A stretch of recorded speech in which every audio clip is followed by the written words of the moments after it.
studied at an economics faculty for 6 years and still didn't understand it.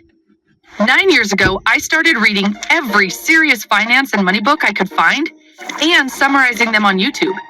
What I found contradicted almost everything I was taught.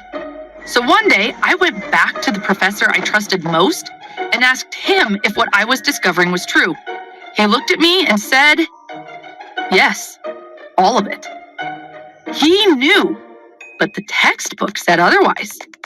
That's when I understood. The confusion isn't an accident. This video is the entire map of money. Everything those 15 years taught me, condensed into one place. Let's start from zero. In 1903, an American doctor named William Furness travels to a tiny island called Yap, a small piece of land in the middle of the Pacific Ocean that most people have never heard of. And he is confused by what he sees. The people of Yap use enormous stone discs as money. Some of them are 4 tons of solid limestone, the weight of an elephant. You cannot carry them, you cannot move them. They just sit there, in the village, by the road, outside someone's house. And here's the thing, they never move. Ever. When someone buys something, ownership transfers. But the stone stays exactly where it is. Everyone in the village simply agrees that stone now belongs to this family. But the story doesn't end there. Years ago, one family was transporting a particularly large stone by canoe. A storm came, and the stone sank to the bottom of the ocean. Nobody can take it out. Nobody can even see it. It still kept circulating as money. The entire island agreed that stone exists and it belongs to this family, so they can spend it. Stone was never the point. The agreement was. 2 of the greatest economists in history, Keynes and Milton Friedman, disagreed on almost everything. These 2 guys argued about economics their entire lives. Both of them independently read about Yap Island, and both of them said the exact same thing. These people understand money better than we do. So if money is just an agreement, where did that agreement come from? How did it start? You've probably heard the barter story. First, humans bartered. You give me your fish, I give you my bread. Then it got complicated, so we invented money. That story is not true. In 1776, economist Adam Smith wrote it down in his book. He wasn't describing history, he was making a logical argument. But for 250 years, economists treated it as a fact. Teachers taught it, textbooks printed it. Nobody checked if it was actually true. When anthropologists finally checked, they found nothing.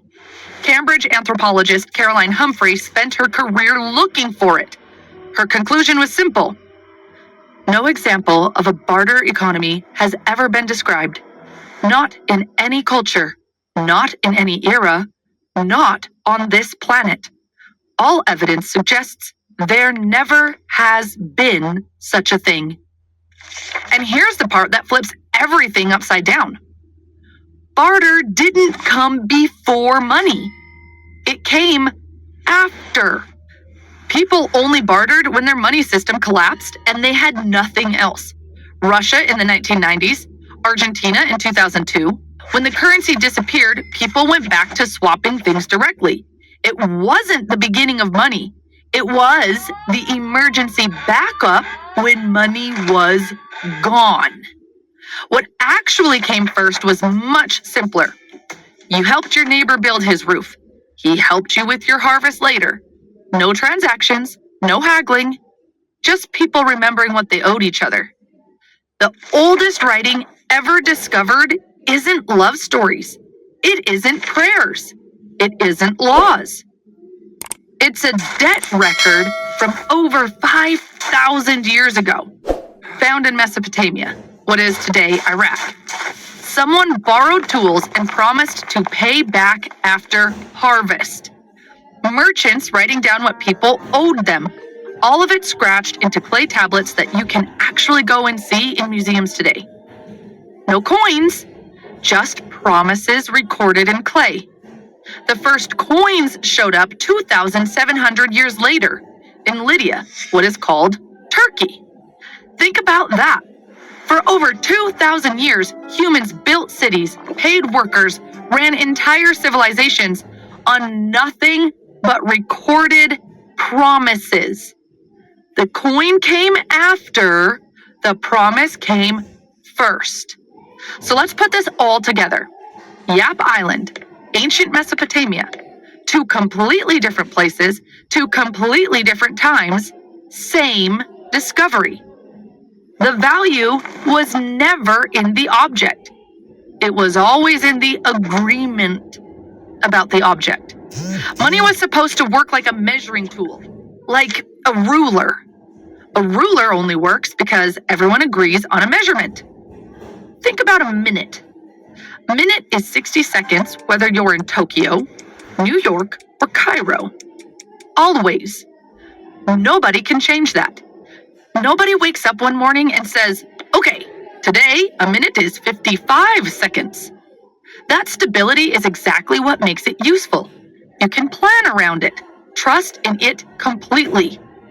Money was supposed to work exactly the same way. A stable, reliable measure of value. But here's the difference. A minute exists in nature. Nobody controls it.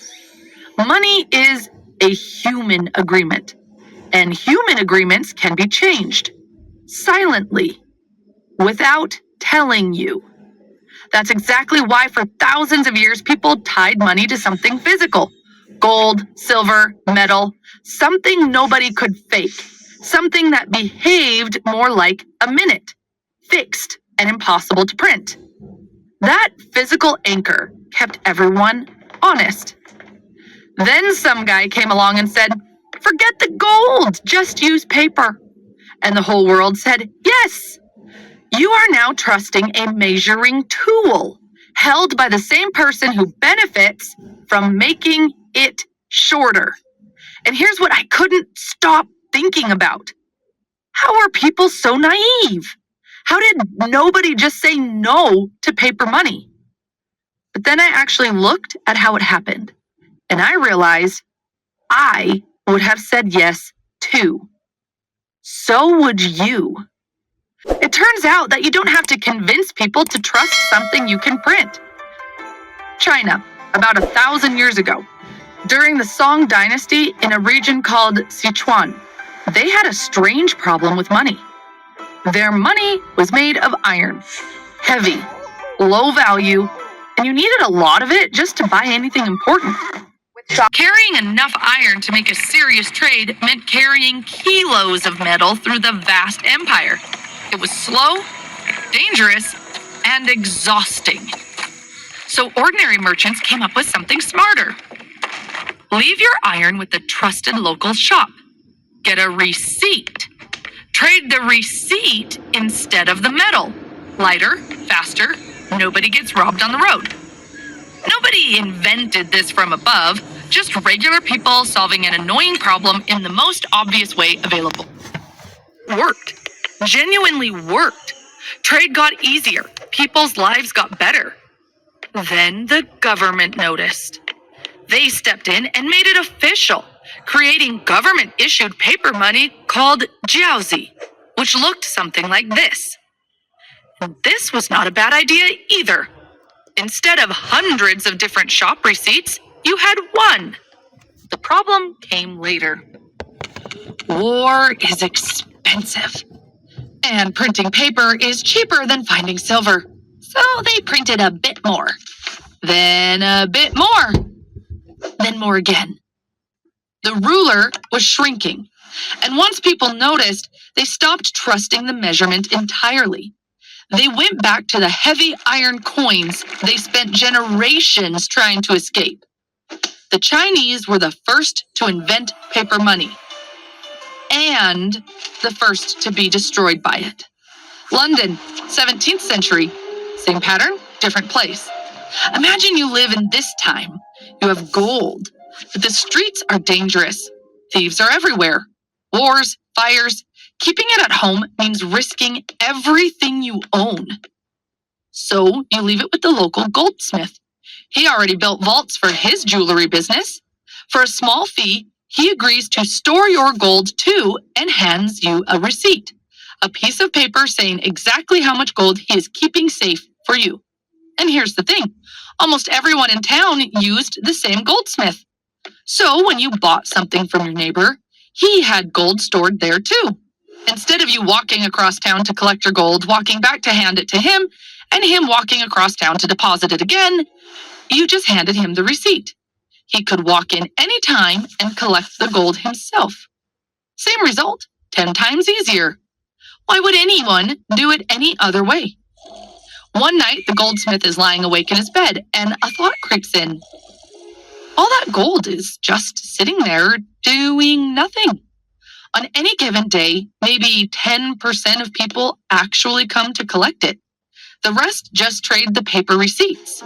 So what if I lend some of it out, charge interest? Nobody would ever know. So he starts lending it out. A merchant needs money to start a business. The goldsmith hands him a receipt and charges interest when he pays it back. But whose gold is he lending? Yours. And you get nothing from that earned interest. You don't even know your gold is out there making money for someone else. You think it's safely sitting in a vault. The goldsmith collects the interest. You carry the risk. He keeps the reward. It's like you park your car in a garage for safekeeping, and the owner secretly rents it out, making money from your car every day. Well, you think it's just sitting there, safe. Now, the lending itself was actually useful. Idle gold builds nothing. Put to work and it creates jobs, builds things that wouldn't exist otherwise. That part was a real discovery. But then the goldsmith gets greedy and prints more paper receipts. He has, let's say, 100 pieces of gold, but he prints 150 receipts. The extra 50 have nothing behind them. He just made them up. A real receipt and a fake one looked identical. There was no difference, so nobody could notice. Soon prices start rising. Nobody knows why. When everything was finally exposed, you might expect outrage, reform. Instead, they made it official. King William III was desperate for money to fund his wars. Nobody would lend to him, so he looked at what the goldsmiths had been doing and thought, I want that same power. In 1694, they founded the Bank of England. A group of merchants loaned the crown £1.2 million. In return, the king gave them an official license to issue paper money, backed not by gold in a vault, but by the king's promise to repay. The goldsmith created money from nothing and called it a receipt. Created money from nothing and called it a banknote. Different name, same trick. The fraud didn't get shut down. It got a crown on top of it. The ruler was now in the hands of the people who benefited from shrinking it. And the rest of the countries didn't just watch. They copied it. Almost every single one of them. That is why they call the Bank of England the mother of all central banks. Every central bank, every bank you have ever walked into, all running on the same system the goldsmith invented, lying awake in his bed. But the world wasn't ready to give up on honest money. 1944, the war was almost over, and before the smoke even cleared, the entire Western world sat down and agreed on one rule. Let us tie every currency to the dollar and tie the dollar to gold. Fixed $35 for 1 ounce. And for a while it worked. Europe rebuilt from rubble. People lived better than they ever had. But underneath it all, a quiet problem was growing.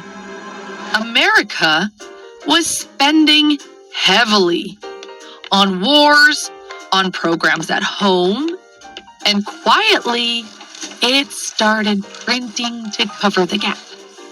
The dollars were piling up. The gold wasn't. And other countries started asking one very simple question. If we all showed up at once, would the gold actually be there? The answer was no. Countries slowly started showing up. France was the first to demand their gold. The vault was emptying fast. The U.S. President Nixon didn't wait for it to run out. On a Sunday evening in August 1971, he went on television and announced that the dollar would no longer be convertible to gold. The last anchor was gone. Overnight, every currency in the world became just paper, backed by nothing but trust. Think about what that meant for anyone sitting at home watching that broadcast. If you had $100 in your pocket that night, today, the same $100 would buy you only $8 worth of things. Sit with that for a second. 92% of the value was gone, while the number on the note stayed exactly the same. That was 1971, half a century ago. You would think in 50 years someone would have fixed this, built something better. Nobody did. In fact, the situation got even stranger. Remember the goldsmith printing receipts he had no gold for? Private banks are still doing the exact same thing, just on a computer screen now. 97% of all money today is digital, and it is created by them, not the central bank, not the government. Most people think that banks are just the middlemen. They take deposits, keep 10% as reserve, and lend the rest out, and that is how they make money. This is also what I learned in my economics classes. That is not what happens, not even close. Imagine you walk into your local bank. You need $10,000. You sign a loan contract. At that exact moment, two things happen. The bank records your promise to repay as an asset on their books and types $10,000 into your account. In that exact moment, money is created. Your signature is what created that money. Now you can spend it. Do whatever you want with it, as long as you pay back the $10,000 plus the interest. They didn't use their savings or use somebody else's deposits to give you that loan. They just typed numbers on a screen, but they still collect real interest on it. But wait, it gets even stranger than that. You borrowed $10,000, but with interest, let's say you owe $11,000 back. That extra $1,000, where does it come from? It was never created. It doesn't exist in the system. The only way you can get it is if someone else borrows it first. But that someone owes back more than they borrowed too. So another person has to borrow, and another, and another. The only way anyone can ever pay back their debt is if someone else is constantly taking on new debt. Forever. The system doesn't just prefer this, it requires it. So more and more money keeps getting created, but the amount of goods and services in the world doesn't grow at the same pace. So each dollar you own buys a little less than it did yesterday. And here's the part that took me a long time to accept. That is not an accident. Someone decided this. Every major central bank in the world targets 2% inflation per year. They call it price stability. 2% sounds harmless. but compound it over a lifetime and it cuts the value of your savings roughly in half every 35 years. The ruler is being shortened on purpose every single year. Now, here's the question. If someone decided this, who did they decide it for? Borrowers. Inflation is good for borrowers. You borrow with strong currency. You pay back with a weaker one. So the debt quietly shrinks. Now, think about who the biggest borrower on earth is. Governments. Every single one of them. Debt so large it could never realistically be paid back, but inflated away quietly over decades. And suddenly, it becomes manageable. The saver pays, the borrower benefits. This is not a flaw in the system. This is the system.